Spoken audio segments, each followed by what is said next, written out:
Hey there, it's Ashley with WTI. I'm in my shower and I really want to show you this dispenser right here. This is from YIAOZ store, and I first saw these at a hotel one time I was staying in, and I thought, what a fantastic idea.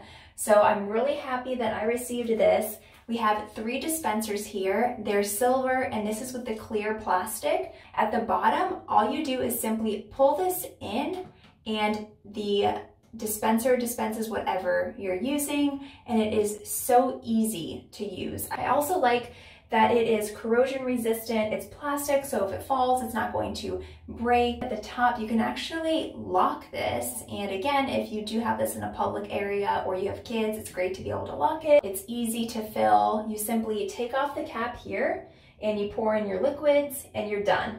I also prefer the clear plastic because then I can see how low it's getting.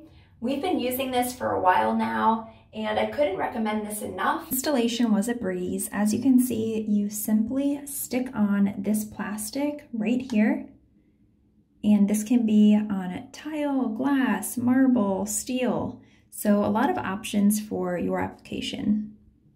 It also comes with the stickers that you need. I've seen in some of the reviews that the conditioner doesn't come out well, but I haven't experienced that. As you can see, it comes out perfectly fine. I'm so happy that I have this. I've wanted it for a long time, and I feel a little bougie. So that's just my point of view.